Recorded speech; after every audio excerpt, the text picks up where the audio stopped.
இயேசு கிறிஸ்து நல்லவர். கர்த்தருடைய பரிசுத்த நாமத்துக்கு மகிமை உண்டாகட்டும். தேவன் இந்த 2025 வருஷத்தில் நமக்கு ஆண்டவர் கொடுத்த வாக்குத்தத்தம் ஆதியாகமத்தின் புத்தகம் 27வது அதிகாரம் 28, 29 வசனங்களை நமக்கு தேவன் கொடுத்தார். இந்த வாக்குத்தத்தங்களை எல்லாம் கர்த்தர் நமக்கு நிறைவேற்றியும் முடித்தார். அதனால் எப்படியெல்லாம் தேவன் நமக்கு இந்த காரியங்களை நிறைவேற்ற பண்ணினார் என்று சொல்லி இந்த வசனங்களை நாம் தியானம் செய்யலாம், வாசிக்கலாம். ஆதியாகம புத்தகம் 27வது அதிகாரம் 28, 29 வசனங்கள். தேவன் உனக்கு வானத்து பனியையும் பூமியின் கொழுமையும் கொடுத்து மிகுந்த தானியத்தையும் திராட்சரசத்தையும் தந்தருள்வாராக. ஜனங்கள் உன்னை சேவிக்கவும் ஜாதிகள் உன்னை வணங்கவும் கடவர்கள். உன் சகோதரருக்கு எஜமானாய் இருப்பாய். உன் தாயின் பிள்ளைகள் உன்னை வணங்குவார்கள். உன்னை சபிக்கிறவர்கள் சபிக்கப்பட்டவர்களும் உன்னை ஆசீர்வதிக்கிறவர்கள் ஆசீர்வதிக்கப்பட்டவர்களுமாய் இருப்பார்கள் என்று சொல்லி அவனை ஆசீர்வதித்தான். கர்த்தர் நல்லவர். கர்த்தருடைய பரிசுத்த நாமம் மகிமைப்படுவதாக. அநேக சத்துருக்களினாலே நாம் நெருக்கப்பட்டு பயங்கரமான போராட்டத்தின் மத்தியில் இருந்த நம்மை கர்த்தர் விடுதலையாக்கி உண்மையாகவே இந்த வாக்குத்தத்தத்தை தேவன் நம்முடைய வாழ்க்கையில் நிறைவேற்றினார் என்பதை நாம் எப்படி சுதந்திரித்துக் கொள்ளலாம் என்று சொன்னால், உன்னை சபிக்கிறவர்கள் சபிக்கப்பட்டவர்களும் உன்னை ஆசீர்வதிக்கிறவர்கள் ஆசீர்வதிக்கப்பட்டவர்களுமாய் இருப்பார்கள் என்று கர்த்தர் சொன்னார். உண்மையாகவே நமக்கு விரோதமாக எத்தனையோ பேர் எழும்புனாங்க. எத்தனை பேர் உணர்றீங்க அதை? ஆமேனா? சத்துரு எத்தனையோ நேரங்களில் நமக்கு விரோதமாய் எல்லா நேரத்திலையும் வீட்டில் இருக்கும்போதும் சரி அல்லது வேலை ஸ்தலத்தில் இருக்கும்போதும் சரி, இப்படி எந்த ஸ்டேஜிலையுமே நமக்கு விரோதமாய் சத்துரு ஒரு சில பயங்கரங்களை நமக்கு கொண்டு வரும்போது கர்த்தர் நம்மோடு கூட இருந்தவர்களை, நம்மை ஆசீர்வதிக்கிறவரை ஆசீர்வதித்தார், நமக்கு விரோதமாய் சபித்தவர்களை கர்த்தர் சபித்தார். ஏனென்றால் தேவன் என்ன வாக்குத்தத்தம் கொடுத்தார் என்றால், தேவன் உனக்கு வானத்து பனியையும் பூமியின் கொழுமையும் கொடுத்து மிகுந்த தானியத்தையும் திராட்சரசத்தையும் தந்தருள்வாராக. அன்பான தேவஜனமே, நீங்கள் வேதத்தை எப்போதுமே நம்ம தியானம் செய்யும்போது இந்த வேதம் தேவனுடையது. தேவன் சர்வ வல்லவர், சிங்காசனத்தில் வீற்றிருக்கிறார், சகலத்தையும் அவர் சித்தத்தினாலே சிருஷ்டித்தார். குமாரன் தேவன் சகலத்தையும் சிருஷ்டிக்கும் போது அவருடைய செல்ல பிள்ளையாய் அவர் அருகில் இருந்து கொண்டு எல்லாவற்றையும் கர்த்தருக்குள்ளாக சகலத்தையும் சிருஷ்டித்தார். ஆக தேவன் நமக்கு கொடுக்கிற வாக்குத்தத்தங்கள் எல்லாமே யார் அப்படின்னா குமாரன் தான். ஆமென் சொல்லுங்க பார்க்கலாம். குமாரனுக்குள்ள தான் எல்லா வாக்குத்தத்தங்களும், கிறிஸ்தேசுக்குள்ளாக வாக்குத்தத்தங்கள்லாம் ஆமென் என்றும் ஆமென் என்றும் இருக்கிறது. ஏனென்றால் அவர்தான் தேவனுடைய வார்த்தையானவர். தேவன் உனக்கு வானத்து பனியையும் பூமியின் கொழுமையும் கொடுத்து மிகுந்த தானியத்தையும் திராட்சரசத்தையும் தந்தருள்வாராக என்று இங்கே ஈசாக்கு யாக்கோபை ஆசீர்வதிக்கிறதை பார்க்கிறோம். நல்லா கவனிங்க. இப்போ ஈசாக்கு இப்போ யாரை ஆசீர்வதிக்கிறார் அப்படின்னு சொன்னால், நான் ஏசாவை ஆசீர்வதிக்கிறேன் அல்லது நான் யாக்கோபை ஆசீர்வதிக்கிறேன் அப்படி அல்ல, அவர் சேஷ்ட புத்திரனை ஆசீர்வதிக்கிறார். ஒரு ஆமென் சொல்லாமா? நல்லா கவனிங்க. சேஷ்ட புத்திரம் தான் இங்கே மிக முக்கியமான ஒன்று. இதை யாசா என்ன செய்தார்? இந்த சேஷ்டபுத்திர பாகத்தை அப்படின்னா அவர் அலட்சியம் செய்தார். சேஷ்டபுத்திர பாகத்தினுடைய மகத்துவம் தெரியாமல் அலட்சியம் செய்தார்.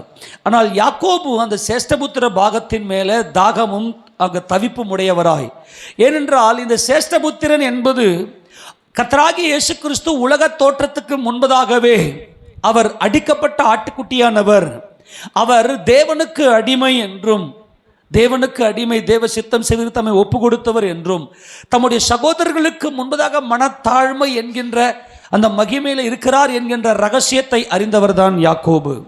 ஆனால் ஏசா இந்த ஒரு பாக்கியத்தை இழந்தவனாக அந்த சேஷ்டபுத்திர பாகத்தை அலட்சியம் செய்தான். ஆனால் நமது ஆண்டவராக இயேசு கிறிஸ்துடைய அந்த கிருபையை யாக்கோபு நன்கு உணர்ந்ததுனால அவர் அந்த சேஷ்டபுத்திர பாகத்தின் மேலே ஒரு தாகமும் தவிப்பும் உடையவராக இருந்தார். நல்லா கவனிக்கணும். இந்த சம்பவத்தை நம்ம வாசிக்கும் போது நல்லா கவனிங்க. இப்போ ஈசாக்கு கண்ணு தெரியல, அவருக்கு ரொம்ப வயது போயிருச்சு. அதனால் இவர் ஏமாற்றி யாக்கோபு இந்த சேஷ்டபுத்திர பாகத்தை வாங்கிக்கின்னு போயிட்டாரு அப்படின்லாம் நிறைய பேர் நினைக்கலாம். அன்பானவர்களே, ஒரு காரியத்தை புரிந்து கொள்ளுங்க. இப்போ ஏசா நல்லா தொடுறாரு, தொட்டு பார்க்குறாரு. தொட்டு பார்த்தா நல்ல உணர்வு இருக்குது. இது கை ஏசா கை மாதிரி இருக்குது. ஈசாக்கு போயிட்டு யாக்கோபை தொட்டு பார்க்குறாரு. ஏன்னா இந்த வாக்குத்தத்தை வாங்கும்போது யாக்கோபு யாக்கோபு எப்படி வந்தார்னா ஏசாவை போல உருமாறி கொண்டு வந்தார். ஏசாக்கு எப்படிப்பட்டதுன்னா உடம்பெல்லாம் ரோமம். ஏசாவுக்கு வந்து உடம்பெல்லாம் ரோமம். நான் நினைக்கிறேன் கையெல்லாம் ரோமம். இந்த சம்பவம் நமக்கு நல்லாவே தெரியும், அதனால் நான் கொஞ்சம் வேகமாக போகிறேன். இப்போ ரெபேக்கா என்ன பண்ணுறாங்கன்னா, இந்த சேஷ்டபுத்திர பாகம் நம்ம ஏசா கிட்ட போச்சு அப்படின்னா அவன் வந்து வீணாய், ஆக்சுவலி ஏசா கிட்ட போகிறதுக்கு வாய்ப்பே இல்லை. அதனுடைய ஆசீர்வாதம் வந்து அதுக்கு பாத்திரமானவர்கள் மேலே தான் அந்த வாக்குதத்தை தேவன் கொடுப்பார். அப்போ கர்த்தர் இங்கே என்ன செய்கிறார் அப்படின்னா, இங்கே ரெபேக்கால் மூலமாக, ஏன்னா ரெபேக்கா வந்து சத்தியத்தை அறிந்தவர்கள், ரெபேக்கா வந்து உபதேசத்தை டாக்ட்ரின் அறிந்தவர்கள். அந்த டாக்ட்ரினை வந்து யாக்கோபுக்கு சொல்லி கொடுத்து எல்லாவற்றுக்கும் முந்தின பேராகிய இயேசு ராஜா தான் நம்முடைய ஆசீர்வாதம் என்பதை இந்த ரெபேக்கால் நன்கு அறிந்தவர்களாக, எப்பா நீ போயிட்டு எப்படியாகிலும் ஏசாவுக்கு முன்னாடி நீ போயிட்டு இந்த சேஷ்டபுத்திர பாகத்தை வாங்கி கொண்டு வந்துவிடு. ஏனென்றால் ரெபேக்கால் உபதேசத்தை அறிந்தவர்கள். அவர்கள் கர்த்தராகிய இயேசு கிறிஸ்து அடிமை, தேவாதி தேவனுக்கு தம்மைத்தாமே அடிமையாக ஒப்பு கொடுத்த தாசன், தேவ சித்தம் செய்வதற்கு தம்மை ஒப்பு கொடுத்த தாசன் அவர் தம்முடைய சகோதரர்களுக்கு முன்பதாக மனத்தாழ்மை என்கின்ற அனுபவத்தை உடையவர். இந்த வெளிச்சம் பிதாக்களுக்கு தேவன் மகிமையை வெளிப்படுத்தி கொடுத்தார். அதில் ரெபேக்கால் நன்கு சத்தியத்தை அறிந்தவர்களாக இந்த சேஷ்டபுத்திர பாகம் நீ சுந்தரித்துக்கொள் யாக்கோபே என்றால், யாக்கோபு குணரவாசியும் குணசாலியுமாய் அவர் இருந்தார். அவர் ஒரு நல்ல ஒரு குணசாலி. அப்போ என்ன பண்ணுறாருன்னா, நீ போயிட்டு நல்ல ஒரு ஆட்டுக்குட்டியை பிடிச்சிக்கணும் வா, நான் சமைச்சு கொடுக்குறேன், நீ போய் உங்கள் அப்பா கிட்ட கொடுத்துட்டு ஏசாவுக்கு முன்னாடி நீ போய் இந்த ஆசீர்வாதத்தை பெற்றுக்கொள். நல்லா கவனிங்க, ஏசாவுக்கு வந்து நல்ல ஐம்புலன்களும் நல்லா வேலை செஞ்சுது.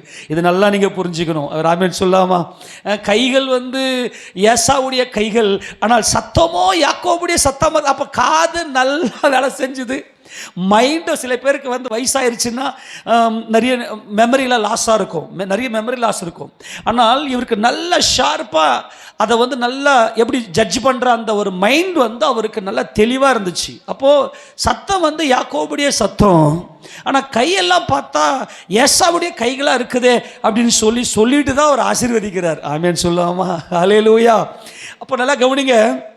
சரி, இந்த இடத்துல வந்து தேவ அபிஷேகத்தில் நிறைந்தவராய் அவர் என்ன செய்றார்னா, இந்த இடத்துல ஒரு மகிமையான காரியத்தை, இந்த சேஷ்டபுத்திர பாகத்தினுடைய மகிமையை அங்கே யாக்கோபுடைய தலையின் மேலே, அங்கே அதாவது சேஷ்டபுத்திரன் மேலே இந்த பங்கை ஈசாக்கு வைக்கிறார். எப்படி? தேவன் உனக்கு வானத்து பணியை கொடுப்பாராக. அன்பானவர்களே, இதை நீங்கள் எழுத்தின்படி, எப்பவுமே வேதத்தை வந்து எழுத்தின்படியே எடுக்க வேண்டும், அதை ஆவியின்படியும் எடுக்க வேண்டும். அதாவது மறுமை இம்மைக்கும் எழுத்தின்படியே இந்த உலக வாழ்க்கைக்கும், இந்த உலக வாழ்க்கைக்கு தேவையான அந்த சத்தியத்தை கர்த்தர் அந்த எழுத்தின்படியே அதை நிறைவேற்றுவார். அதே வேத பகுதியை மறுமைக்கும் நித்திய ஜீவனுக்கும் இந்த காரியத்தை தேவன் நமக்கு செயல்படுத்துவார். இதை தான் நாம் பலமுறை நம்ம உங்களுக்கு வலியுறுத்தி கொண்டிருக்கிறேன். அப்போது ஒரு வேத பகுதி நம்ம எடுப்போம் அப்படின்னா அதை, அந்த வசனத்தை எழுத்தின்படியே இம்மைக்குரிய ஆசீர்வாதத்தில் தேவன் நம்மை ஆசீர்வதிக்க வல்லமையுடையவர். அதே மாதிரி அதை ஆவிக்குரிய ரீதியில் நித்தியத்துக்கு, மறுமைக்கு, நித்திய காலமாய் இயேசு ராஜாவோடு கூட தேவனுடைய சமூகத்தில், தேவ ராஜ்யத்தில் வாழப்போகிறோமே, அந்த ராஜ்யத்துக்கும் அது பொருந்தும்.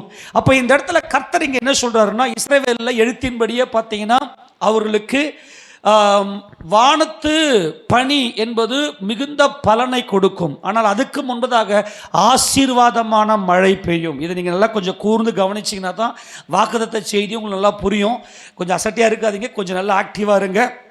நல்லா கவனிங்க. இஸ்ரவேலுக்கு கரெக்டாக வந்து அங்கே வந்து சரியான நேரத்தில் கர்த்தர் முன்மாரியையும், சரியான நேரத்தில் அறுவடை செய்யும்போது பின்மாரியையும் கொடுத்து நல்ல செழிப்பாக கர்த்தர் என்ன செய்வார்னா அதை அறுவடைக்கு நேரம் தயார்படுத்துவார். ஆனால் அதற்கு நல்லா அந்த பயிர் நல்லா ஓங்கி வளர்றதுக்கு, செழிப்பாக வளர்வதற்கு கரெக்டாக மழையை கொடுப்பார். தேவன் சரியான மழையை கொடுப்பார். முன்மாரியையும் பின்மாரியை கொடுத்து, முன்மாரியை கொடுத்து, முன்மாரி என்றால் அந்த நடும்போது, நாற்று விதைக்கும் போது ஒரு நல்ல மழையை கொடுத்து, அதே மாதிரி அறுவடை செய்யும் போது நல்ல அந்த தானியங்கள் முற்றிருக்கும்படியாக நல்ல அந்த நேரத்தில் ஒரு மழையை கொடுப்பார். ஆனால் இதுக்கு இடையில் பனி, வானத்து பனி, இரவில் பெய்யக்கூடிய இந்த வானத்து பனி வந்து நல்ல செழிப்பான பலனை, நல்ல தானியங்கள் எல்லாம் செழிப்பாய் கொழுமையாய் ஆக்குவது எது அப்படின்னா இஸ்ரவேல் தேசத்தில், இப்போ இஸ்ரவேல் தேசத்தில் மாத்திரமல்ல எல்லா இடங்களிலுமே இந்த பனி தான் என்ன செய்யும் அப்படின்னா அந்த தானியங்களை கொழுமையாக்கும். ஆக இங்கே கர்த்தர் இங்கே என்ன சொல்றாரு அப்படின்னா, தேவன் உனக்கு வானத்து பனியையும் பூமியின் கொழுமையும் கொடுத்து உனக்கு மிகுந்த தானியத்தையும் திராட்சரசத்தையும் தந்தருள்வாராக. மழை என்பது ஒரு பயிர் செழிப்பாய் வளருவதற்கும், பனி என்பது அந்த அந்த அந்த பயிர் கொடுக்கிற கொழுமையான கனி. கடந்த வருஷத்தில் இந்த வருஷத்தில் சரியா போன வருஷம் இந்த நாளில் தேவன் நம்மோடு கூட இந்த வாக்குத்தத்தை கொடுத்தார். அதே மாதிரி நம்முடைய வாழ்க்கையில் எல்லா குறைவுகளையும் நிறைவாக்கி கர்த்தர் கொழுமையாக மாற்றினார். எத்தனை பேர் விசுவாசிக்கிறீங்க? ஆமேன் சொல்லாமா? நீங்களே செக் பண்ணி பார்த்துக்குங்க.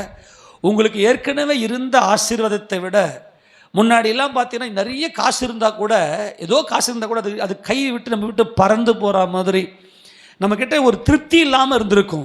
ஆனால் இப்போ பார்த்தா ஏதோ நம்ம கரெக்டாக இருக்குது, கையில் காசு இருந்துக்கினே இருக்குது, எந்த ஒரு பிரச்சனையும் இல்லைன்ற மாதிரி ஒரு சில ஃபீலிங்லாம் தேவன் நம்ம கொடுத்துருப்பாருன்னு கர்த்தருக்குள்ளே விசுவாசிங்க. அதுதான் கொழுமை. ஆமேன்னு சொல்லாமா? எந்த ஒரு பயமும் இல்லாமல், எந்த ஒரு நடுக்கமும் இல்லாமல் தேவன் சரியாய் நம்மை இந்த இடத்துல நம்மை மகிமையாக நடத்துகிறார். இப்போது இந்த இடத்துல நம்ம பார்க்கும்போது தேவன் சொல்கிறது என்னென்னா, இது ஸ்பிரிச்சுவலி நம்ம இதை எப்படி எடுக்கணும் அப்படின்னா, ஆவிக்குரிய ரீதியில் நம்ம எப்படி எடுக்கணும்னா, ஆசீர்வாதமான மழையும் கொழுமையான பலனின் பனியும் தேவன் நமக்கு கொடுக்கிறார். மழை என்பது எல்லார் இடங்களிலும் கண்ணுக்கு தெரிஞ்சு தெளிவாக எல்லாருடைய கண்களுக்கு முன்பதாக பொழியக்கூடியது மழை. உண்மையா இல்லையா? எல்லாருடைய கண்களுக்கும் தெளிவாக தெரியும் மழை பெய்யுது. ஆனால் பனி பெய்வது இரவிலே மாத்திரம் பனி பெய்யும். அது ஒரு சீக்ரெட். இப்போ மழை, ஆசீர்வாதமான மழை என்பது உலகத்தில் இருக்கிற எல்லாருக்கும் தேவனுடைய வார்த்தைகளை தேவன் அனுப்பி அவர்களை ஆசீர்வதிக்கிறார். ஆமேனா? உலகத்தில் இருக்கிற எல்லா ஜனங்களுக்கும் எப்படி மழை பொதுவானதாக எல்லார் மேலேயும் அந்த மழை வந்து பொழியும், அந்த மழையை எல்லாரும் பார்ப்பாங்க மழை பெய்யுறது. உண்மையா இல்லையா? இதெல்லாம் பேசிக் நாலேஜ். இதிலிருந்து தான் தேவன் நமக்கு சத்தியத்தை புரிந்து கொள்ளும்படி கிருபை செய்கிறார். ஆனால் பனி என்பது இரவிலே பெய்யும். அது என்ன பண்ண ஃபீல் பண்ண முடியும், அதை ஃபீல் பண்ணணும். அங்கே போயிட்டு நான் பனியில் போய் நான் நிற்கிறேன், நான் பனியில் போயிட்டு ஒரு மாதிரி பண்ணுறேன், அதெல்லாம் ஒன்றும் பண்ண மழையை மாதிரி பண்ண முடியாது. அப்போது அதே மாதிரி இந்த மழை என்பது தேவனுடைய வார்த்தை தான் மழை. ஆனால் பனி என்பது ஹிடன் சீக்ரெட், மறைக்கப்பட்ட அந்த வேதத்தில் இருக்கக்கூடிய ஆழம். அந்த வேதத்தில் இருக்கக்கூடிய ஆழ் மனதில் தேவன் ஒரு மனிதனோட ஸ்பிரிட்ல, அந்த மனிதனுடைய ஆவியில இடைப்பட்டு அந்த வேத வசனத்தினுடைய ரகசியங்களை புரிந்து கொள்ளும்படியாக தேவன் தனிப்பட்ட ரீதியில் இடைபடுவது தான் இந்த பணி. இது என்னவென்றால் உபதேசம். இந்த உபதேசம் என்பது எந்த அளவுக்கு இயேசு கிறிஸ்துவினுடைய மகிமையை நீங்க நோக்கி பார்க்குறீங்களோ அந்த அளவுக்கு உங்க தலை மேல ஆசீர்வாதம் பரிபூர்ணமாய் விளங்கும். எத்தனை பேர் சொல்றது புரியுது? நீங்க இயேசு ராஜாவை எப்படி நீங்க பார்க்குறீங்களோ, அவருடைய மகிமையை நீங்கள் எப்படி நீங்க பார்க்குறீங்களோ, கர்த்தராகிய இயேசு கிறிஸ்துவினுடைய அந்த சத்தியம், கர்த்தராகிய இயேசு ராஜாவுடைய அந்த மகிமையை எந்த அளவுக்கு நீங்க பார்க்குறீங்களோ அந்த அளவிற்கு ஆசீர்வாதத்தை தேவன் நம்ம தலையில சுமர பண்ணுவார். அப்போ அதுக்கு தான் என்னன்னா, எப்படி இரவில் பனி ரகசியமாய் அந்த பயிர்களின் மேலே இறங்கி நல்ல கொழுமையான பலனை கொடுக்கிறதோ, ஒரு செழிப்பான கொழுமையான பலனை கொடுக்கிறதோ, அதே போல நமது கர்த்தராகிய இயேசு கிறிஸ்துவை பற்றின அந்த ரகசியங்கள் அது என்ன? அந்த ரகசியம் என்றால் அவர்தான் மெய்யான போஜனம், அவர்தான் மெய்யான பானம், அதுதான் கொழுமையான தானியம் இல்லையா? பூமியின் கொழுமை, மிகுந்த தானியம், மிகுந்த திராட்சரசம், கொழுமையான தானியம், கொழுமையான திராட்சரசம். நான் மறுபடியும் சொல்லுகிறேன், இப்போ நீங்கள் சபைக்கு வரீங்க, நிறைய பேருக்கு பார்த்தீங்கன்னா ஒரே சபை தான், ஒரே சர்ச்சு தான் வரோம், ஒரே உபதேசம் தான் கேட்குறோம். ஆனால் ஒரு சிலருடைய வாழ்க்கையை பார்த்தோன்னா ரொம்ப சாஃப்டாக, செம்மையாய், மென்மையாய், ரொம்ப சரியாக போயிட்டு இருக்கும். ஆனால் ஒரு சிலருடைய வாழ்க்கையை பார்க்கும்போது ஏதோ ஒரு சஞ்சலத்தோடு இருக்கிற மாதிரியே இருக்கும். அதுக்கு என்ன ரீசன் அப்படின்னா நல்லா புரிஞ்சுக்கங்க. ஒரே ஒரு ரகசியத்தை சொல்கிறேன். தனிப்பட்ட ரீதியில் கர்த்தர் ஸ்பிரிட்டில், ஆவியில் உங்கள் இருதயத்துக்குள்ள அந்த வசனத்தினுடைய வெளிச்சத்தை உங்கள் உள்ளத்தில் கொடுப்பாரு பாருங்க. அந்த வெளிச்சத்தின்படியே உங்கள் வாழ்க்கை மாறி இருக்கும். ஆமேனா? எத்தனை சொல்றது புரியுது? உங்களையே மீறி அழுவீங்க, உங்களையே மீறி அந்த வசனத்தின் மேலே ஒரு ஈர்ப்பு இருக்கும், உங்களையே மீறி அந்த வசனத்தின் மேலே ஒரு தாகம் இருக்கும். அந்த தாகத்தோடு வச்சு நீங்கள் பாடுவீங்க, துதிப்பீங்க, அந்த வசனத்தை உச்சரிப்பீங்க. உங்கள் மனசுக்குள்ள ஒரு பெரிய பிரைட்னஸ் கிடைக்கும். உங்கள் ஆத்மாவில் ஒரு கொழுமை, அல்லேலூயா, உங்கள் ஆத்மாவுக்குள்ள ஒரு செழிப்பு, ஒரு கொழுமை இருக்கும். நீங்கள் இந்த வருஷத்தில் அப்படி நீங்கள் நினச்சி பாருங்க, பார்க்கலாம். கர்த்தர் என் கூட தனிப்பட்ட ரீதியில் ஒரு பனி போல வந்து சில்லுன்னு என் இருதயத்துக்குள்ளே வந்து பேசி, அதுதான் வானத்து பனி. இந்த வானத்து பனி மிகுந்த பலனை கொடுக்கும். நீங்கள் இஸ்ரவேலில் இருக்கக்கூடிய கனிகள்லாம் நீங்கள் எடுத்து பார்த்தீங்கன்னா, நான் பல முறை நம்ம தியானம் செய்திருக்கிறோம். ஒரே ஒரு திராட்சை கொலையை எஸ்கோல் பள்ளத்தாக்கில் அவங்க என்ன பண்ணுறாங்க, ஒரு தடி எடுத்து 2 பேர் தூக்கிக்கின்னு வராங்க. அவ்வளோ பெரியது. இன்னைக்கு கூட இப்போது வேதாகம காலத்தில் எப்படி இருந்திருக்குன்னு பாருங்கள். இன்றைக்கி இருக்கிறவங்களே இப்போ இஸ்ரேலுக்கு போகிறவங்க ஒவ்வொரு மாதுளம்பழத்தை பார்த்தீங்கன்னா இந்த பூசணிக்காய் சைஸில் மாதுளம்பழமா, ஆச்சரியமாக இருக்க. சொல்லும்போது போயிட்டு வந்தவங்க அவ்வளோ பெருசு இருக்கும். அதுக்குன்னு பர்டிகுலராக ஒரு சில இடங்கள்லாம் இருக்குது. அந்தந்த இடத்துல நீங்கள் போய் பார்த்தீங்கன்னா இஸ்ரேலில் அவ்வளோ பெரிய செழிப்பான கொழுமையான கனிகளை தேவன் கொடுக்கிறார். அவ்வளோ பெரிய மகிமையின் தேசம் அது. அது அப்படியே ஸ்பிரிட்டில், ஆவியில் நம்ம இதை எடுக்கும்போது எப்படின்னா, கர்த்தர் தனிப்பட்ட ரீதியில் அவருடைய வசனத்தை உங்கள் உள்ளத்தில் கொடுத்து நீங்கள் கலங்கின நேரத்தில் அல்லது திசை தெரியாமல், திக்கு தெரியாமல் தவித்த நேரத்தில் கர்த்தர் உங்கள் உள்ளத்தில் வந்து வசனத்தை அப்படியே அந்த வெளிச்சத்தை கொடுத்து அப்படியே அந்த சூழ்நிலையை கர்த்தர் மாற்றி இருப்பார் என்று நான் கர்த்தருக்குள்ள விசுவாசிக்கிறேன். உண்மையிலேயே அந்த மாதிரி நம்பிக்கை இழந்த நேரத்தில், ஒரு பயங்கரமான நெருக்கத்தின் சூழ்நிலையில் ஏதோ ஒரு நேரத்தில் நம்ம இருந்தபோது கர்த்தர் என்னோடு அந்த வசன வெளிச்சத்தை கொடுத்து ஒரு நம்பிக்கையை கொடுத்தார். எத்தனை பேர் விசுவாசிக்கிறீங்க உண்மையிலேயே மனசார இந்த வருஷத்தில்? உண்மையா ஆமேன்னு சொல்லாமா? கர்த்தர் உங்கள் கரங்களை கர்த்தர் பார்க்கிறார். அப்படின்னா இந்த வாக்குத்தத்தை உங்கள் தலையின் மேலே கர்த்தர் சுமர பண்ணியிருக்கிறார். அல்லேலூயா, ஆமேனா? சகரியா 8:12 வாசிங்களேன். இந்த வானத்து பனி எப்படிப்பட்ட பலனை கொடுக்கிறது எடுத்து வாசிங்க பார்க்கலாம். சகரியா 8:12 வாசிங்க. விதைப்பு சமாதானம் உள்ளதா இருக்கும். விதைப்பு சமாதானமா இருந்துச்சு. ஆண்டவரே, நான் என்ன செய்ய போறேன் ஆண்டவரே, எனக்கு ஒண்ணுமே புரியலையே. என் வாழ்க்கையில வந்து இது நடக்குமா நடக்காதா, இது வந்து இது வந்து வெற்றி பெறுமா பெறாதா, ஏதோ ஒரு பயங்கரத்தில் இருந்த போது கர்த்தர் சொல்றாரு, விதைப்பு சமாதானம் உள்ளதா இருக்கும்.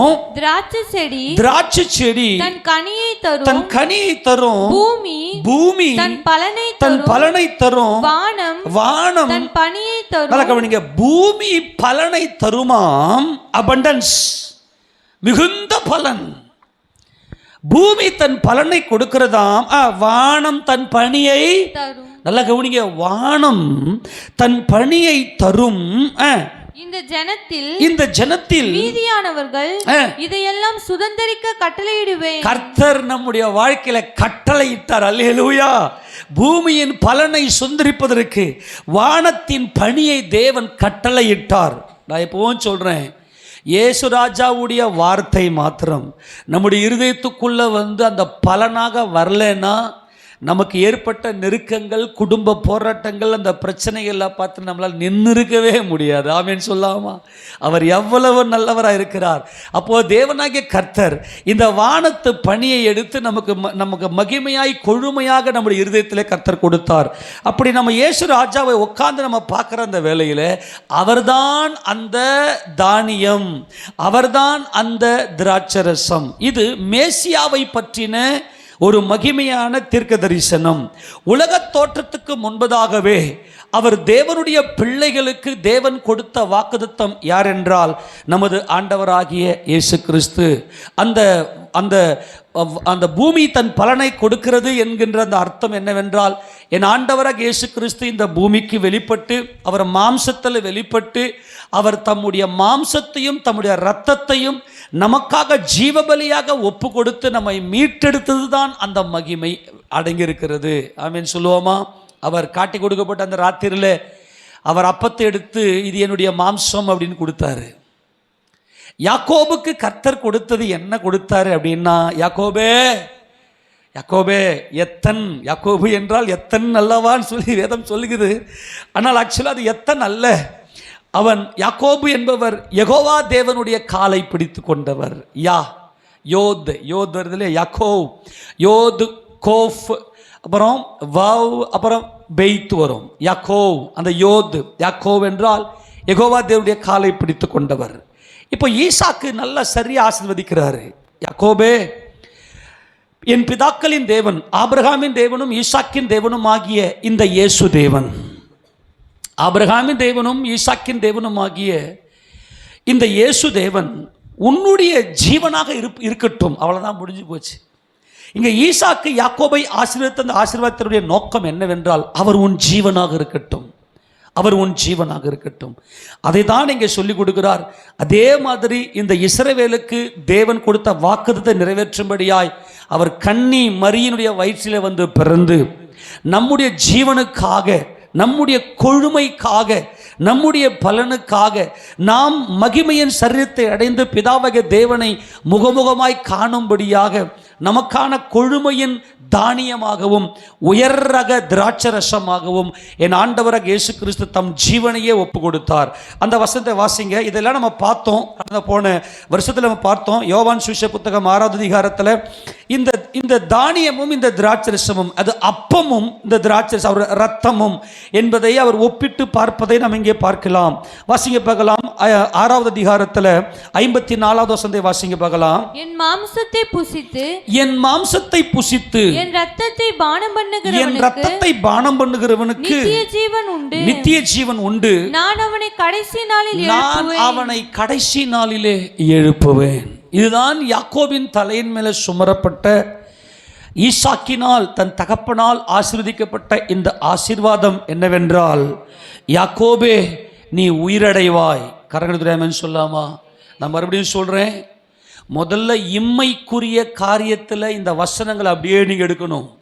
என் வாழ்க்கையில் என் கர்த்தர் எனக்கு தேவையான எல்லா கொழுமையும் கொடுத்தார். எப்போ பிரசங்கத்தை நீங்கள் கேட்டாலும், யாருடைய பிரசங்கத்தை கேட்டாலும், பரிசுத்த ஆவியானவர் உங்களுக்கு உதவி செய்வாராக. உங்களுக்கு ஆலோசனை கொடுத்து உங்களை ஆட்கொண்டு நடத்துகிற பரிசுத்த ஆவியானவர் அந்த வசனங்கள் எல்லாம் இந்த இம்மைக்குரிய வாழ்க்கைக்கும் நித்தியத்துக்குரிய மறுமைக்குரிய வாழ்க்கைக்கும் அந்த வசனங்களை நேராக நடத்துவாராக. இப்போ முதல்ல நம்ம பார்த்தோம், இம்மைக்குரிய ஆசீர்வாதத்தின்படி எல்லா குறைவுகளையும் நிறைவாக்கி கொழுமையை கொடுத்தார். இந்த யாக்கோபின் தலை மேலே சுமரப்பட்ட இந்த ஆசீர்வாதம் ஜீவ அப்பமாய் இந்த உலகத்தில் மனுக்குலத்தை மீட்கிறதுக்காய் பிதாவாகிய தேவனுடைய வாக்குத்தத்தத்தின் பிள்ளையாய் உலக தோற்றத்துக்கு முன்னே அடிக்கப்பட்ட தேவ ஆட்டுக்குட்டியானவராய் என்றென்றைக்கும் பிதாவின் சித்தம் செய்யும்படிக்கு அவருடைய தாசனாய், அவருடைய அடிமையாய், தம்முடைய சகோதரர்களுக்கு முன்பதாக மனத்தாழ்மை உடையவராய் இந்த உலகத்திலே அவர் வருவார். அவர் உனக்காக சிலுவையில் யாவையும் செய்து முடிப்பார் யாக்கோபே என்று சொல்லி யாக்கோபின் தலையின் மேலே இந்த ஈசாக்கு ஆசீர்வாதத்தை பார்க்கிறோம். அப்ப கர்த்தர் சொல்லுகிறார், இந்த பூமியினுடைய கொழுமை, இது மிகுந்த தானியம், இந்த மிகுந்த தானியம். இப்ப நீங்க பார்த்தீங்கன்னா இந்த அப்பத்தை எடுத்து, என் மாம்சம்னு சொல்ற அப்பத்தை எடுத்து அவர் என்ன பண்றாரு, அந்த கோதுமையை நல்லா அரைச்சி, நல்லா கிரைண்ட் பண்ணி, நல்லா அரைச்சி, நல்லா மெல்லிய மாவாக்கி அதில் அப்பத்தை சுடுவார்கள். அந்த கோதுமையை எப்படி நல்லா தூளாக்கி நொறுக்கி உடைப்பார்களோ அதே போல இயேசு ராஜாவுடைய உடல் தூளாக்கப்பட்டு நொறுக்கி அங்கே உடைக்கப்படும். எப்படி ஒரு திராட்சரசத்தை நசுக்கி பிழிவார்களோ அதே போல இயேசு ராஜாவுடைய உடம்புல இருக்கிற கடைசி சொட்டு ரத்தம் வரைக்கும் நமக்காக பிழிந்து எடுக்கப்பட்டு நம்முடைய ஜீவனுக்காக கொடுக்கப்படும். இதுதான் ஈசாக்கு யாக்கோபின் தலையின் மேல வைக்கப்பட்ட ஆசீர்வாதம். இயேசு ராஜாவே ஜீவன். ஆமென் சொல்லுங்க பார்க்கலாம். இந்த வெளிச்சத்தை பெற்றவர்கள் தான் பிதாக்கள். ஆக கர்த்தர் சொல்றார், என் மாம்சத்தை புசித்து என் ரத்தத்தை பானம் பண்ணுகிறவனுக்கு நித்திய ஜீவன் உண்டு, நான் அவனை கடைசி நாளிலே எழுப்புவேன். ஆமென் சொல்லுங்க பார்க்கலாம். எப்ப எழுப்ப போறாராம்? இயேசு கிறிஸ்து என் ரட்சகர், இயேசு கிறிஸ்து என் அருணோதயம், இயேசு கிறிஸ்து என்னுடைய இரட்சணிய கொம்பு, இயேசு கிறிஸ்து என்னுடைய இம்மானுவேலர் என்கின்ற இந்த ரகசியத்தில் நீங்க பரிபூர்ணப்பட்டிருப்பீர்களே ஆனால் அவர்தான் கொழுமையான தானியம், அவர்தான் மிகுந்த தானியம், அவர்தான் கொழுமையான திராட்சரசம், அவரே எனக்கு ஜீவனானவர் என்பதை நீங்கள் விசுவாசிப்பீர்களே ஆனால் அவருடைய மாம்சத்தை நீங்கள் புசிப்பீர்கள். அவருடைய மாம்சத்தை நீங்கள் புசிப்பது தான் பணி. அந்த பணியின் ரகசியம் அவர் நம்முடைய இருதயத்துக்குள்ளே வந்து அவர் மகிமையாய் அந்த வசனத்தினுடைய வெளிச்சங்களை நமக்கு வெளிச்சம் போட்டு காட்டுவார். நான் பலமுறை சொல்லியிருக்கிறேன், இப்போ நான் போயிட்டு தனிப்பட்ட ரீதியில் ஆண்டவர் சமூகத்தில் உட்காந்து நல்ல ஆண்டவரே நீங்கள் ஜனங்களோடு நீங்கள் பேசுங்கப்பா, வாசனத்தின் மூலமாக ஜனங்கள் தேற்றப்படட்டும்னு சொல்லி நான் எவ்வளோ தான் ஜெபம் பண்ணின்னு வந்தாலும் நாம் பேசுகிற வார்த்தையை உங்ககிட்ட கொண்டு வந்து சேர்க்கிறவர் பரிசுத்த ஆவியானவர். ஆமேன் சொல்லாமா? பரிசுத்த ஆவியானவர் வந்தால் மட்டும்தான் அவங்களுடைய நாலேஜுக்கு ஏற்றார் போல, அதாவது வேத அறிவுக்கு ஏற்றார் போல அந்த வசனத்தினுடைய விளக்கங்கள் நீங்கள் புரிந்து கொள்ள முடியும். ஆக இந்த இடத்துல கர்த்தர் இங்க சொல்றாரு, என் மாம்சத்தை புசித்து என் ரத்தத்தை பானம் பண்ணுகிறவனுக்கு நித்திய ஜீவன் உண்டு, நான் அவனை கடைசி நாள் எழுப்புவேன். அப்படின்னா என்ன அர்த்தம்னா, இப்போ திருவிருந்து எடுக்கும் போது அப்பத்தை பிட்டு சாப்பிட்டுட்டு அந்த திராட்சை ரசத்தை குடிச்சிட்டோம்னாக்கா நம்மலாம் பரலோகத்துக்கு போயிடுவோம், ஏசப்பா வந்து நம்மளை உயிரோடு எழுப்பி நம்ம நித்தியத்தை கொண்டு போயிடுவார். அன்பானவர்களே, அது எழுத்தின்படியே நம்ம செய்கிறோம். நல்லா கவனிங்க, எப்பவுமே இந்த பூமியில் நம்ம என்ன செய்கிறோமோ அதை அப்படியே நித்தியத்தில் சுதந்திரத்து கொள்ளுவோம். இப்போ எழுத்தின்படியே அப்பத்தை பிட்டு அந்த ரசத்தை நாம் குடிக்கிறோமே, அதே போல அது ஆவிக்குரிய ரீதியில் அவருடைய சரீரம் ஏன் அடிக்கப்பட்டது, எப்படியெல்லாம் அடிக்கப்பட்டது, எனக்கு நான் செய்த எந்த பாவத்திற்காக அவர் எப்படியெல்லாம் பாடுபட்டார் என்பதை தியானிப்பதுதான் புசிப்பது. அப்படி கர்த்தராகிய இயேசு கிறிஸ்துவின் பாடுகளையும் அவர் சிலுவையில் மரித்த மரணத்தையும், அந்த அப்பம் புசித்தல் என்பது அவர் பட்ட பாடுகள், அந்த திராட்சரசத்தை குடிப்பது அவர் சிலுவையில் மரித்த அந்த மரணத்தினுடைய வல்லமை. இது நன்கு புசிப்போமே ஆனால், இதைத்தான் யாக்கோபுக்கு அங்கே ஈசாக்கு ஆசீர்வதிக்கிறார். யாக்கோபு அதை சுதந்திரத்தும் கொண்டார். ஆமேன் சொல்லாமா? யாக்கோபே இனி உன் பேர் யாக்கோபு எண்ணப்படாமல் இஸ்ரவேல் எண்ணப்படும் என்று சொல்லி அங்கே நீ தேவனுடைய இளவரசன், நீ தேவனால் உயர்த்தப்பட்டவன் என்கின்ற அந்த ஒரு மாபெரும் ஆசீர்வாதத்தை யாக்கோபு பெற்றுக்கொண்டார். அந்த யாக்கோபுக்கு கொடுக்கப்பட்ட வாக்குத்தத்தை நிறைவேற்றும்படியாகத்தான் கிறிஸ்து இந்த உலகத்தில் நம்ம மீட்கும்படிக்கு வந்தார்.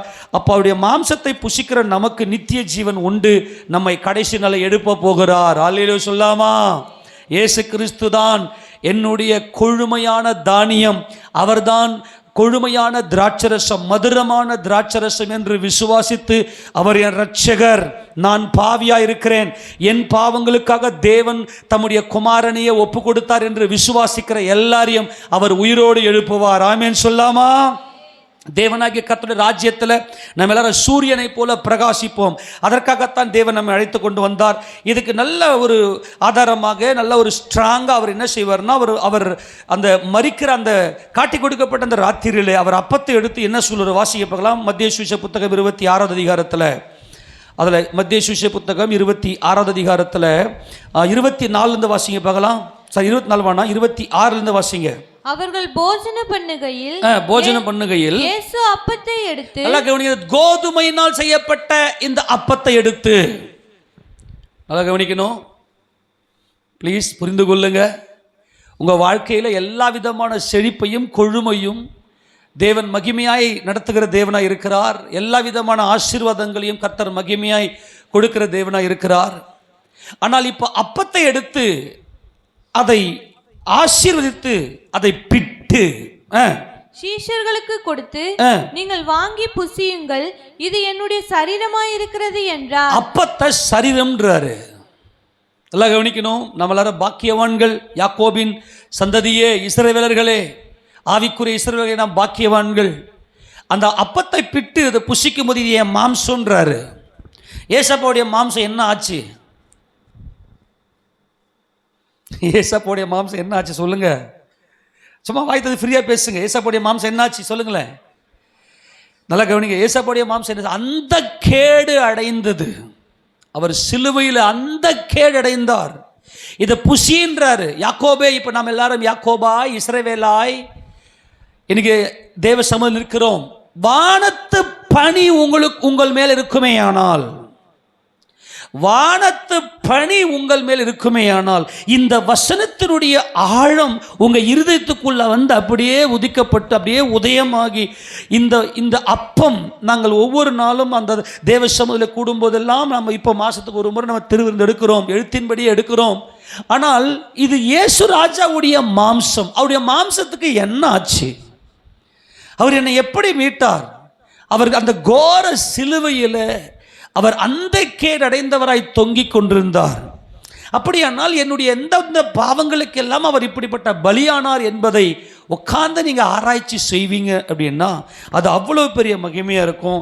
இப்போ இதை வாங்கி புசியுங்கள் என்பதை புசித்தல் தான் தியானித்தல், அதுதான் பணி. உபாகமம் 32:1-2 வாசிக்கும் போது, உபாகமம் 32:1-2 வசனங்களை வாசிங்களேன். வானங்களே செவி கொடுங்கள், நான் பேசுவேன், பூமியே என் வாய்மொழிகளை கேட்பாயாக. இப்போ வானத்திலிருந்து தேவன், பிதாவாகிய தேவன் தம்முடைய குமாரனாகிய இயேசு ராஜாவை இந்த பூமிக்கு அனுப்புகிறார். அதனால தான் வானத்திய பூமியும் அவர் கூப்பிடுறார், வானத்திய பூமியும் கூப்பிடுறார். கூப்பிட்டு மழையானது இளம் பயிரின் மேல் பொழிவது போல என் உபதேசம் பொழியும், பனித்துளிகள் புல்லின் மேல் இறங்குவது போல என் வசனம் இறங்கும். அல்லேலூயா. அன்பான தேவஜனமே, இது என் மாம்சம்.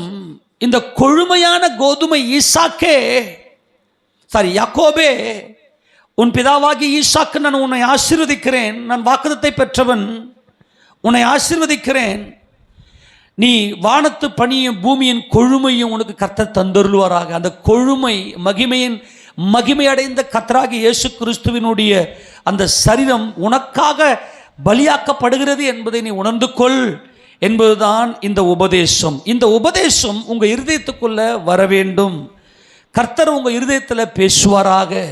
என் மகனே, என் மகளே, உன்னுடைய இந்த பாவத்திற்காக நீ அந்த ரங்கத்தில் செய்த பாவங்களோ மற்ற பாவங்களோ, நீ எதெல்லாம் செஞ்சியோ, இந்த பாவத்தை எல்லாம் நான் சிலுவையில் சுமந்து தீர்த்து விட்டேன். அல்லேலூயா சொல்லாமா? அப்படியே மனசுக்குள்ள வரும். எங்கேயோ ஒரு மூலையில் இருள் இருக்கும். நீங்க செஞ்ச பாவம் உங்களை பழிவாங்கும்படியே துடிக்கும். உங்க மனசுக்குள்ள குற்ற மனசாட்சி ஏற்படும். மனசுக்குள்ள அந்தகார இருள் சூழ்ந்திருக்கும். ஆனால் கர்த்தர் உங்க மேல பணியாய் பொழிந்தருளினார். அவருடைய வசனம் உங்க இருதயத்துக்குள்ள தேவன் விளக்கத்தை கொடுத்தார். அந்த வசனத்தினுடைய விளக்கம், அந்த வசனத்துடைய வெளிச்சம் வந்ததும் யாக்கோபை போல, இஸ்ரவேலை போல மனமகிழ்ச்சியாய், கர்த்தருக்குள்ள சந்தோஷம் உடையவர்களாய் உங்க வாழ்க்கையில நீங்கள் உற்சாகத்தோடு ஓடினீர்கள் என்பதுதான் சத்தியம். ஆமென் சொல்லுவோமா? இதுதான் இந்த பணி உங்கள் இருதயத்துக்குள்ளே வந்து, இது ஹிடன் ஃபேக்ட்ஸ், அதாவது மறைக்கப்பட்ட ஒரு உண்மை சத்தியங்கள். அது தேவன் இப்போ நமக்கு நல்லா கவனிங்க. இப்போ நான் பேசுகிற வார்த்தைகள் அது ஆசீர்வாதமான மழை. நான் பேசுகிற வார்த்தைகள் அது ஆசீர்வாதமான மழை. ஆனால் இந்த வார்த்தை உங்கள் இருதயத்துக்குள்ளே கொண்டு வந்து அதனுடைய வெளிச்சத்தை எடுத்து காண்பிப்பது, அதனுடைய பலனை எடுத்து கொடுப்பது தான் பணி. அது உங்கள் இருதயத்தில் உங்களுக்கும் தேவனுக்கும் இருக்கிற ஒரு தனிப்பட்ட உறவு. அந்த உறவில் தான் அது இளம் பயிரின் மேலே இறங்குறது போல, அதே மாதிரி வசனம் அந்த புல்லின் மேலே இறங்குறது போல என் உபதேசம் இறங்கும். ஒரு புல்லினுடைய நுனியில் அந்த பனியை நீங்கள் பார்க்குறீங்களா? அது எப்படி? இப்போது மழை பொழிஞ்சிச்சின்னா அந்த புல்லின் மேலே அந்த மழை துளி இருக்காது. மேக்சிமம் அது சாரல் மழையில் இருக்கும். அதுக்கு பேர் சாரல், அதுக்கு பேர் மழை அல்ல. மழை பெய்ஞ்சுன்னு ஒரு டிராப் வந்துச்சுன்னா அந்த புள்ளின் நுனியில் நிற்காது. ஆனால் பனித்துளி பார்த்தீங்கன்னா அந்த புள்ளின் நுனியில் இருக்கும். நம்மளாம் பார்த்துக்கிறோமா இல்லையா? இப்போ கூட போய் வெளியே போய் பாருங்கள். இப்போ நல்லா பனி பெய்ஞ்சுன்னு இருக்குது. நம்ம முன்னாடியே கூட ஏகப்பட்ட புல்லுங்க இருக்குது. அந்த புல்லின் நுனியில் பாருங்க அந்த பனி தங்கும். அதே போல இன்னைக்கு நம்முடைய இருதயத்துக்குள்ள தேவனுடைய வசனத்தினுடைய வல்லமை, தேவ வசனத்தினுடைய வெளிச்சம் தங்கி இருக்கிறது. ஆமேனா? அல்லேலூயா சொல்லுவோமா? ஆமேன் சொல்லாமா? நம்முடைய இருதயத்துக்குள்ள இந்த வசனத்தினுடைய வல்லமை தங்கி இருக்கிறது. அது நமக்கு மிகுந்த பலனை கொடுக்கிறது. கர்த்தராகிய இயேசு கிறிஸ்து சொன்னது போலவே அப்பத்தை பிட்டு எடுத்து இது என் மாம்சம் சொல்லி கொடுத்தாரு. அடுத்தது எடுத்து வாசிங்க பார்க்கலாம். 26 மத்திய 26 27 வாசிங்க. பின்பு பாத்திரத்தையும் எடுத்து ஸ்தோத்திரம் பண்ணி அவர்களுக்கு கொடுத்து, நீங்கள் எல்லாரும் இதிலே பானம் பண்ணுங்கள், இது பாவ மன்னிப்பு உண்டாகும்படி, இது பாவ மன்னிப்பு உண்டாகும்படி அநேகருக்காக சிந்தப்படுகிற புது உடன்படிக்கைக்குரிய என்னுடைய ரத்தமாய் இருக்கிறது. நல்லா கவனிங்க. அவர் திராட்சரசத்தை எடுத்து கொடுத்து, அது ரத்தம் அப்படின்றார் இல்லையா? அவர் எடுத்து கொடுத்த பாத்திரத்தை கொடுக்கிறார். பாத்திரம், அந்த பாத்திரத்துக்குள்ள திராட்சரசம் இருக்கிறது. அவர் பாத்திரத்தை எடுத்து கொடுத்து உங்களுக்குள்ளே பங்கிட்டு கொள்ளுங்கள் அப்படின்னு சொல்றாரு. அப்ப சொல்லிட்டு, இது முதல் திராட்சரசத்தை நவமானதாய் உங்களோட கூட என் பிதாவின் ராஜ்யத்திலே நான் பானம் பண்ணும் நாள் வரைக்கும் இதை பானம் பண்ணுவது இல்லை என்று உங்களுக்கு சொல்லுகிறேன் அப்படின்னு சொல்லி கர்த்தர் திராட்சரசத்தை குறித்து பேசுகிறார். அப்போ இந்த திராட்சரசம்னா என்ன, இந்த கொழுமையான திராட்சரசம் எப்படிப்பட்டது என்கின்றது வெளிச்சம் உங்களுக்குள் இருக்கிற அந்த பணியினால மட்டுமே நீங்கள் பெற்றுக்கொள்ள முடியும். அன்பானவர்களே, இதுதான் யாக்கோபுக்கு தேவன் அங்கே ஈசாக்கின் மூலமாய் கொடுத்த ஆசீர்வாதம். அந்த ஆசீர்வாதத்தின்படியே தேவன் நம்மை மகிமையாய் ஆசீர்வதித்தார். ஆவிக்குரிய ரீதியில் நமக்கு மகிமையான ஆசீர்வாதத்தை கொடுத்திருக்கிறார். அந்த கோதுமையும் அந்த திராட்சரசமும் நமது ஆண்டவராக இயேசு கிறிஸ்துவே. ஆமென் சொல்லுவோமா? அவரை நம்முடைய இருதயத்தில் தரித்து கொண்டிருக்கிறோம். நாம் நித்திய ஜீவனை பெற்றிருக்கிறோம். அது மாத்திரமல்ல, ஏசாயா தீர்க்கதரிசி புத்தகம் 30வது அதிகாரத்தில் இந்த சத்தியத்தை குறித்து நம்ம பார்க்கும்போது தேவன் நம்ம எப்படியெல்லாம் அவர் நம்மை ஆசீர்வதித்தார் என்றால் 23 வாசிங்க பார்க்கலாம். அப்பொழுது நீ நிலத்தில் விதைக்கும் உன் விதைக்கு அவர் மழையையும், விதை நல்லா செழித்து ஓங்கி வளரணும்னா உனக்கு மழை தேவை. அது ஆசீர்வாதமான மழை. ஆனால் அது நல்ல கொழுமையான பலனை கொடுக்க வேண்டுமே ஆனால் வாசிங்க, உன்னுடைய விதைக்கு அவர் மழையும், நிலத்தின் பலனாகிய நிலத்தின் பலன், அந்த பலன் தான் பனியினால் உண்டாகிற கொழுமையான பலன். ஆமென் சொல்லுவோமா? அந்த பலன் தான் கொழுமையான பலன். அது பனி. தேவன் எங்கே சொல்றார், இதுதான் இஸ்ரவேலுக்கு தேவன் கொடுக்கிற ஆசீர்வாதம். இதுதான் இஸ்ரவேலுக்கு. ஒவ்வொரு நாளும் ஒழுங்கா கீழ்ப்படிங்க, என்னுடைய வார்த்தைக்கு நீங்க கீழ்ப்படிங்க, உங்களுக்கு இப்படிப்பட்ட ஆசீர்வாதத்தை கொடுத்து உங்களுக்கு பல நாள் நிரப்புவேன் என்று சொல்லி கர்த்தர் அவர்களை எச்சரித்து கொடுத்து அவர் ஆசீர்வதித்தும் இருக்கிறார். தொடர்ந்து வாசிங்க பார்க்கலாம். அது கொழுமையும், அது எப்படிப்பட்டதா இருந்துச்சுன்னா அது கொழுமையும் புஷ்டியுமாய் இருக்குமாம். தேவன் நமக்கு கொடுக்கிறது எல்லாம் கொழுமையா கொடுப்பாரு, புஷ்டியா கொடுப்பாரு, நல்ல ஆரோக்கியமானது, நல்ல ஒர்த்தானது. இப்போ இந்த வருஷத்துல உங்களுக்கு என்னென்னலாம் புது வரவு, உங்கள் வீட்டில் என்னென்னலாம் புது வரவாக வந்திருக்குன்னு அப்படியே செக் பண்ணி பாருங்கள். இதெல்லாம் இயேசுராஜா நமக்கு கொடுத்த வாக்குத்தத்தத்தின் ஆசீர்வாதங்கள். உங்கள் வீட்டுக்குள்ளே என்னென்னலாம் புது வரவாக இருந்துச்சு இந்த வருஷத்தில். நீங்கள் போன வருஷமெல்லாம் எப்படி இருந்தீங்களோ இல்லையா, 2024 ஆனால் 25வது வருஷத்தில் தேவன் நமக்கு கொடுத்த வாக்குத்தத்தின்படியாய் கொழுமையும் புஷ்டியுமானதையே தேவன் நமக்கு கொடுத்திருப்பார். அதெல்லாம் நீங்கள் கர்த்தருக்கு ஸ்தோத்திரம் பண்ணுங்க. எப்பொழுதுமே நீங்கள் என்ன செய்யுங்கன்னா, எந்த சம்பவம், எந்த ஒரு பொருளை வாங்கினாலும், உங்கள் வீட்டுக்குள்ளே என்ன வந்தாலும் அதை இயேசு ராஜாவுக்கு நன்றி சொல்லி ஜெபம் பண்ணி நீங்களே பிரதிஷ்டை பண்ணுங்க.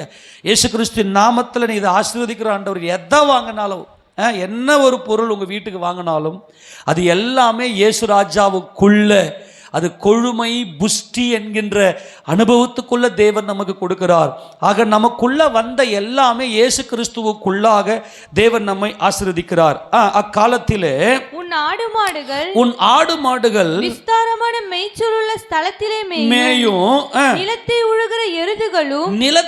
உழுகிற எருதுகளும் கழுதை மறிகளும் முரத்தினாலும் கூடையினாலும் தூற்றப்பட்ட ருசி உள்ள கப்பிகளை தின்னும். இது மாபெரும் ரகசியம், மாபெரும் தீர்க்க தரிசனம். அங்கே கர்த்தர் இங்கே என்ன சொல்றாருன்னா, உன் ஆடு மாடு விஸ்தாரமான நிலத்தில் அந்த மேய்ச்சல் உள்ள ஸ்தலத்தில் மேயும்.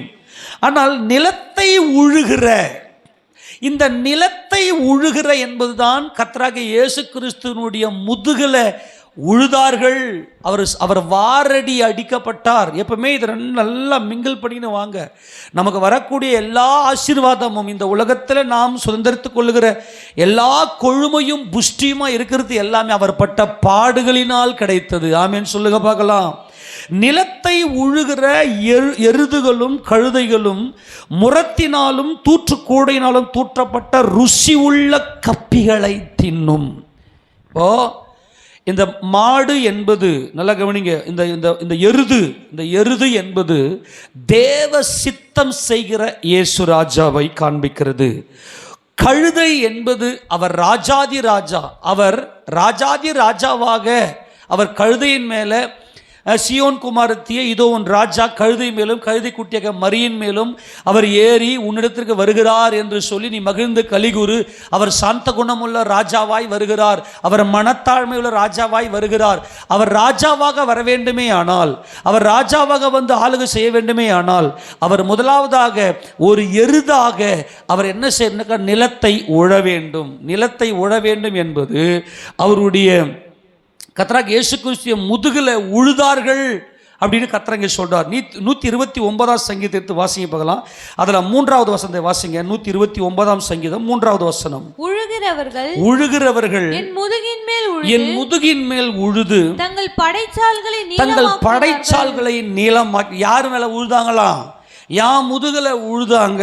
நல்லா கவனிக்கணும். இப்போ இஸ்ரவேலில் பார்த்தீங்கன்னா எதை வச்சு உழுவாங்கன்னா, மாடு வச்சு எருதுகளை வச்சு உழுவாங்க, கழுதுகளையும் வச்சு உழுவாங்க.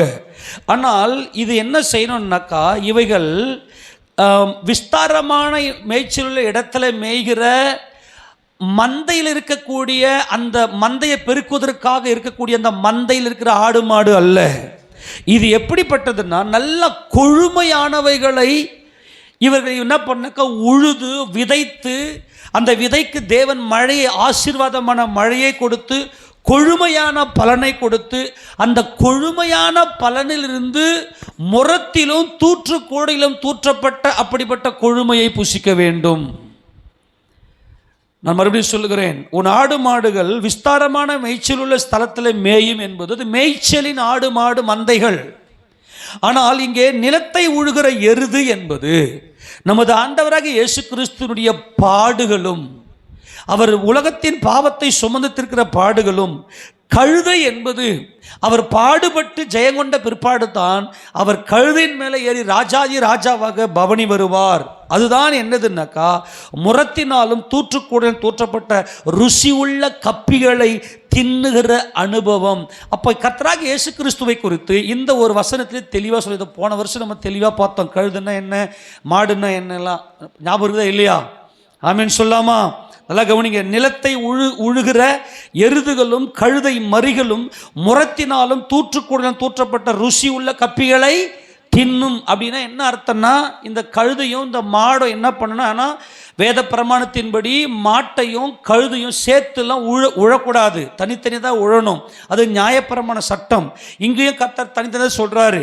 அப்போது இந்த நீ எருதை பூட்டி உழுதாலும் அல்லது கழுதையை பூட்டி உழுதாலும், அந்த உழுது நீ விதை விதைக்கும் போது அந்த விதை விதைத்ததுக்கு தேவன் மழையை கொடுத்து, அதே சமயம் அந்த மழையினாலே அந்த விதைகள் நல்லா செழித்து நல்லா ஓங்கி வளர்ந்து பனியை கொடுத்து கொழுமையும் புஷ்டியுமான தானியத்தை தேவன் கொடுத்து. ஆமேன் சொல்லாமா? இப்போ கழுதையும் எருதுமே ருசி உள்ள கப்பிகளை, இப்போ முதல் தர கோதுமைகள், முதல் தர வார்கோதுமை எல்லாம் இவங்க இஸ்ரவேலர்கள் எடுத்துட்டு போயிட்டு, ரெண்டாம் தர கோதுமை, ரெண்டாம் தர வார்கோதுமை, ரெண்டாம் தர அந்த திராட்சை, அதை தான் இங்கே தேவன் சொல்கிறாரு. இப்போது நல்லா கவனிங்க, நல்லா ஹை குவாலிட்டியாக விளையக்கூடிய அதையெல்லாம் மனிதர்களாக்கி நான் உங்களுக்கு கொடுக்குறேன். அதுலேயே நீங்கள், அதாவது ருசி உள்ள கப்பி அப்படின்னா என்ன அர்த்தம்னா, அது கப்பி நீ வேணான்னு ஒதுக்கி தள்ளன, அதுவும் தரமானதான், தரமான உயர்ந்த ரகம் இருக்கக்கூடிய. நான் சொல்கிறது புரியுதா? இப்போ நம்மளாம் தூற்றுக்கூடிய திரும்பக்கூடிய நெல்லில் நம்ம தூத்துவோம் இல்லையா? தூத்தும் போது நல்ல கோதுமை மணிகள் இருக்கும், சில போய் பதரில் போய் அழுக்காக போய் விழும். அந்த பதர்லேயே நல்ல நெல்லுங்கள்லாம் இருக்கும். இப்போ இவங்க ஆண்டவர் என்ன சொல்கிறாருன்னா, உன்னை எப்படிப்பட்ட ஆசீர்வாதத்தை கொடுப்பேன் அப்படின்னா, நீ முதல் தரத்தை நீ என்ன பண்ணுவேன்னா, கொழுமையான கோதுமையும் திராட்சரசத்தையும் மாதுளையும் அப்புறம் அத்தியையும் அப்புறம் ஒலிவ பழங்களையும் எல்லாவற்றையும் நான் உனக்கு கொடுப்பேன். ஆனால் அதே சமயம் உனக்கு ஏர் உழுத உன்னுடைய மாடுகளும் உன்னுடைய கழுதைகளும் கூட ருசி உள்ள கோதுமையை தான் சாப்பிடும். ஆமேன் சொல்லுங்க பார்க்கலாம். ஹல்லேலூயா சொல்லுவோமா? கப்பி அல்ல. நல்லா கவனிங்க. கப்பினா ஒன்றுத்துக்குமே பயன்படாது. ஆனால் ருசி உள்ள கப்பிகள். அப்போ நீ வேணான்னு யூஸ் பண்ணி உன் வீட்டில் இருக்கக்கூடிய உன் கழுதைகள், உன் மாடுகள் எல்லாமே கூட அவ்வளவு பெரிய செழிப்பை தேவன் கொடுத்து உன்னை மாற்றி மறுபடுத்த வல்லமை உடையவர் என்பது தான் தேவன் நமக்கு கொடுத்த இந்த வருஷத்தில் கொடுத்த வாக்குத்தத்தம். அதே மாதிரி தான் நம்மை தேவன் ஆசீர்வதித்திருக்கிறார். எத்தனை பேர் விசுவாசிக்கிறீங்க? ஆமென் சொல்லாமா? அப்போ இந்த இடத்துல நல்லா கவனிங்க. எருது என்பது நல்லா புரிந்து கொள்ள வேண்டும். அது கர்த்தராகிய இயேசு கிறிஸ்து, அது யோசேப்பு. கழுதை என்பது யூதா. இதெல்லாம் நம்ம கொஞ்சம் பார்க்கறது லேட் ஆயிடுச்சு, டைம் ஆகிடும். ஓகேவா? இது வரைக்கும் தேவன் நமக்கு வெளிச்சத்தை கொடுப்பாராக. யோசேப்பு என்ன செய்தார் என்றால், இந்த உலகத்திலேயே தன்னுடைய சகோதரர்களுக்கு ஜீவனை உண்டாக்கும்படியாக அவர் ஒரு எருது போல பாடுபட்டு அவரை தூக்கி குழியில் போட்டாங்க. குழியில் தூக்கி போட்டு அவங்க இஸ்மவேலர்களை விற்று போட்டாங்க. இஸ்மவேலர்கள் அவர்களை கொண்டு போய் எகிப்தில் கொண்டு போய் அடிமையாக விற்று போட்டாங்க. அது எப்படின்னாக்கா ஒரு எருதை போல தேவ சித்தம் செய்யும்படி வாய் திறவாதிருந்தார். அவர் இஸ்ரவேல் ஜனங்களுக்கு ஜீவனை உண்டாக்கும்படியாக, ஜீவ ரட்சணையை உண்டாக்கும்படியாக யோசேப்பு என்ன செய்தார்? ஒரு எருதாக நிற்கிறார். யூதா என்ன செய்தார் என்றால், ஒரு கழுதையாக தம்மை தாமே ஒப்பு கொடுத்து தன் தகப்பன இடத்துல பெஞ்சமினுக்காக உத்தரவாதம் பண்ணுகிறார். அப்பா, நான் பெஞ்சமினுக்கு நான் உத்தரவாதம் கொடுக்கிறேன், நீ என்னுடைய சகோதரனை கொடு, நாங்கள் போஜனம் இல்லாமல் நாங்கள் சாகுறோமே என்று சொல்லி ஒரு கழுதையை போல அவர் பிணைப்படுகிறார். ஆக இது ரெண்டுமே நமக்கு ஒரு பெரிய மீட்பை கொடுக்கிறது என்று கடந்த வருஷத்தில் தேவன் நம்மோடு கூட பேசினார். அதே மாதிரி தான் கர்த்தர் இன்னைக்கு நம்மையும் கூட இந்த யோசேப்பு, இந்த யூதா என்கின்ற இவர்களுக்குள்ள ஒரு நல்ல ஒரு மகிமையான அந்த ரட்சிப்பை தேவன் நமக்கு கொடுத்து, அந்த மகிமையின் ரட்சிப்பாக கிறிஸ்து இயேசு நமக்குள்ளே இருக்கிறார். ஆக தேவன் நமக்கு கொடுத்த அந்த கொழுமை எப்படிப்பட்டது என்றால், நமக்குள்ள இருக்கக்கூடிய அந்த எருதுகளும் கழுதுகளும் கூட கொழுமையான கப்பிகளை, ருசி உள்ள கப்பிகளை தின்னக்கூடிய அளவுக்கு தேவன் நம்மை ஆசீர்வதித்து உயர்த்தி நடத்துகிற மகிமையின் கர்த்தராய் இருக்கிறார். ஆமேனா? உண்மையா இல்லையா? ஆமேன் சொல்லாமா? நம்ம எவ்வளவு கண்ணீரில், எவ்வளவு கஷ்டத்தில், எவ்வளவு நம்பிக்கை இல்லாமல் இருந்தோம். ஆனால் கர்த்தர் நமக்கு ஒரு மகிமையான நம்பிக்கை கொடுத்து இந்த வருஷத்தில் நம்ம கூடவே இருந்து நடத்தினார். அதே போல் இப்போது நம்ம நடத்த போகிறாரு. இப்போ நம்ம 2026க்குள்ளே போக போகிறோம். அப்படி எல்லாரும் எழுந்து நின்று கர்த்தருக்கு நன்றி சொல்லி எல்லாரும் கொஞ்சம் துதித்து அவரை மகிமைப்படுத்த போகிறோம். அன்பின் ஆண்டவரும் எங்கள்